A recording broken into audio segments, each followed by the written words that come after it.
Uganda is a happy country, and one of the reasons this is the case is because Ugandans are largely a young population. The demographics of Uganda are tilted towards the young or the youth. And because of that, a number of entrepreneurs are seeing opportunity here. Our entrepreneur today is into the music industry, band music. Take a look.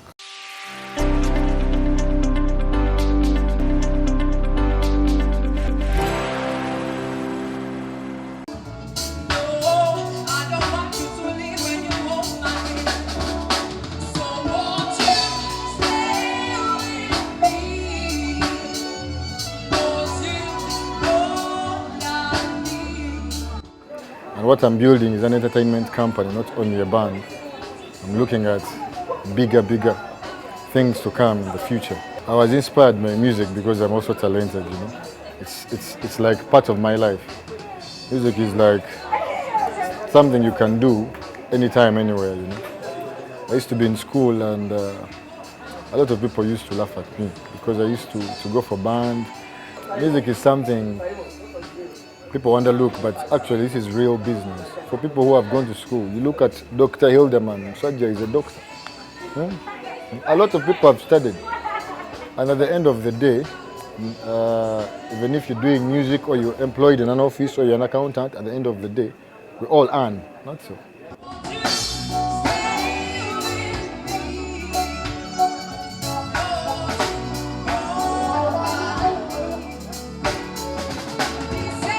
And I've seen people grow. I've seen people like A-Pass, I've seen people like Bobby Wine, I've seen people like Chameleon, and I also wanted, you know, to be there, but in another aspect, but still in music.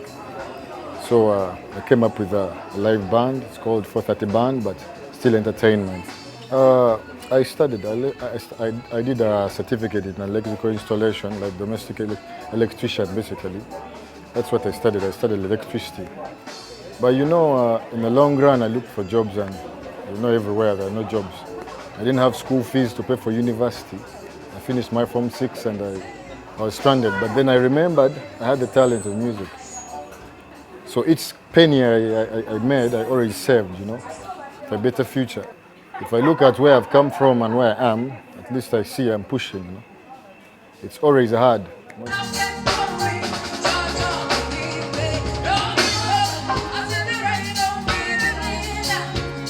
It's all about creativity, you know. Most bands play stuff the way they hear them, you know. Us, we play from another aspect. You know, when you hear something, you become creative on it, you understand? I think bands have played everything, you know. They have done all the covers, you know. Everything is done, so what is different? So for us, we're like, we shall bring the tube fiddle. I have a guy who plays the tube fiddle in the band. It's called Zavi. So we're like, we should add the tube fiddle on the Western instrument. My job is special in a way that, man, if you're stressed, I'm never stressed because I'm in music. Music, you can never get stressed. You're always happy because you're doing something you love, you know, something you feel. You're not like you're under pressure for anything. You don't have a boss, your own boss, you know. You do something you love, at the end of the day, you get what? Paid as well. One of the principles I follow, I'm not a boss. You know, people think when you're a boss, you're not supposed to do anything. But me, I work for my people because this is the way to go. If you're a boss, you have to be exemplary. So that is the first thing. I'm always exemplary because I show them the way to go. And another thing is I don't use any drugs because when you use drugs, you lose focus at the end of the day. So those are some of the principles I've followed. And also I save a lot. I'm not forgetting because if you don't save, you cannot invest.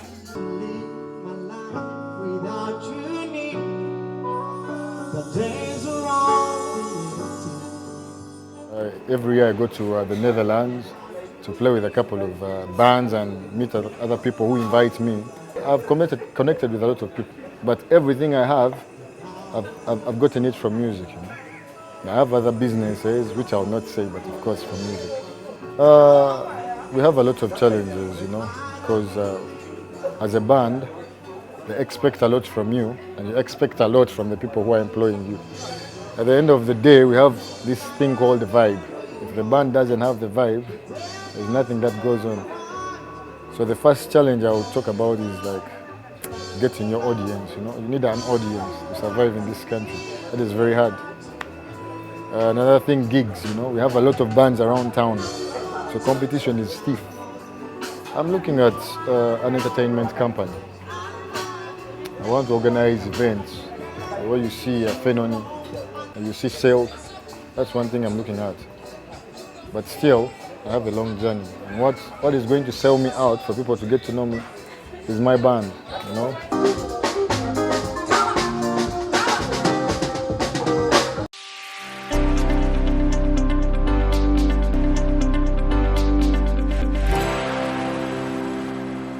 We know that times are hard, and in times like this, many of us start to think of ways we can actually make money away from the traditional ways we're used to.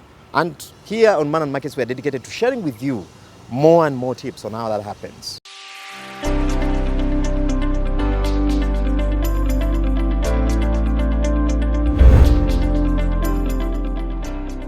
I always tell my staff here that I planted my first forest when I was around 26 years, which I've already harvested. And I've gotten a lot of money out of it. What I advise the younger boys down there, instead of selling their land to come to the city, there's no work in the city. You can leave your city in your village than coming to Kampala, Mukono or Jinja. There is a lot, and agriculture nowadays is a hot cake. As we talk now, a kilo of maize is 1,500 shillings. An acre can give you 15 bags. This is around 2.7 what? Million. Why do you sell an acre at 2 million to be able to come to Kampala? You cannot really produce, be happy when you are using that land sustainably. When you've not disposed your land, you can use it to give you a living, and you live even better life than the people who are in town. I've engaged so many younger boys and girls who are into farming under this project of ABI, and you see really they are happy. Somebody who is getting close to 2-3 million in an acre is really happy. A boda is at 5 million. You can just have 2 acres, not disposed of. You produce your maize and you have your boda.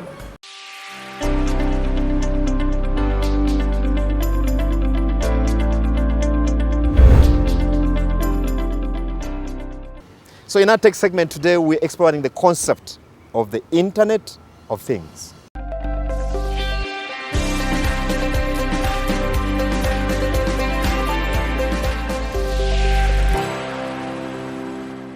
We all know that technology has come way back in the 70s, in the 80s, and in the 90s. And when you look at the world of technology, we have come to realize that in the 90s, we were embraced with the IoTs. IoTs, in simple language, I mean the Internet of Things. We are talking about the smart space at your comfort zone. We are talking at a situation whereby you don't need to call the maid, or you don't need to wake up, struggle to put on your coffee machine.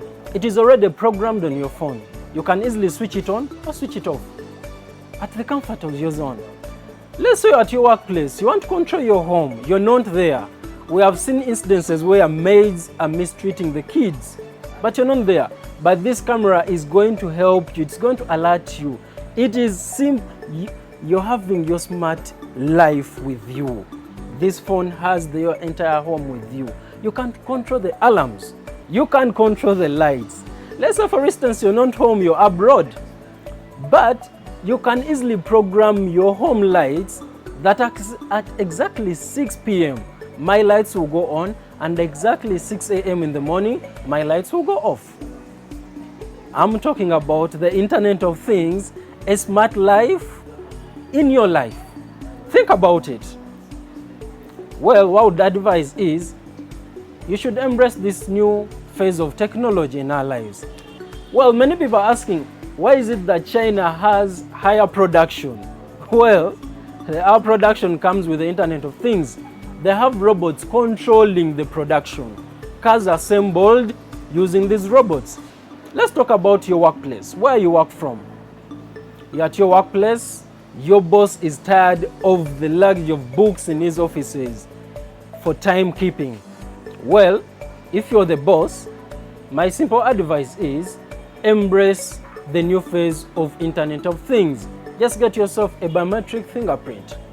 A worker or an employee just gets at work and they tap on it. It will easily record their time of arrival and time of dispatcher at their workplace. So you won't be able to chase around with whoever has come late at work. The benefits of the Internet of Things, I'm talking about the advantages, the usage. Well, one that you should know, it is cost effective. It is time saving. It is user friendly. Well, user friendly in the sense that you don't need an IT course to operate these machines.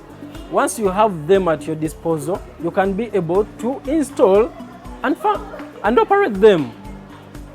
Well, about time saving, imagine you're at work, you have to, deal with the employees, the time they have come at work, but the system is already there monitoring them, the time they have arrived at work and the time they have left work.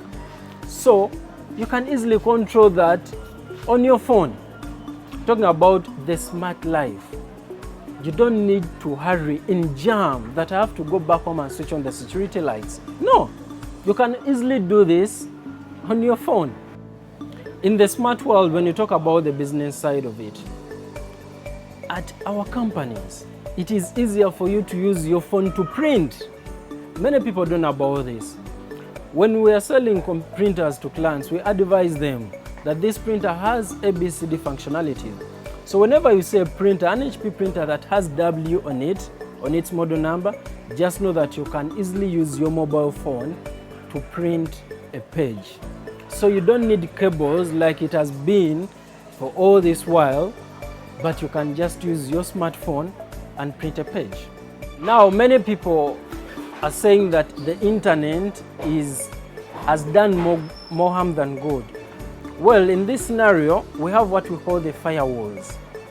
The bridges whereby someone cannot just hack into your system.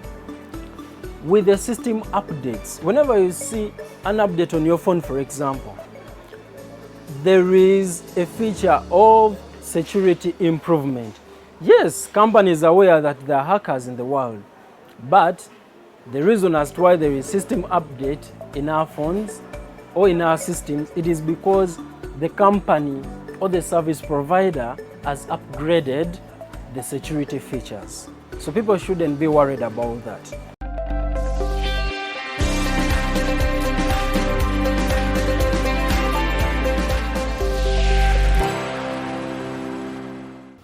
That brings us to the end of this week's edition of Money and Market. Thank you for being part of the show. Now, from me and team, we'd like to wish you a very good evening. Now, let's keep the conversation going, the engagement, especially on our YouTube and other online channels. Again, good evening and God bless.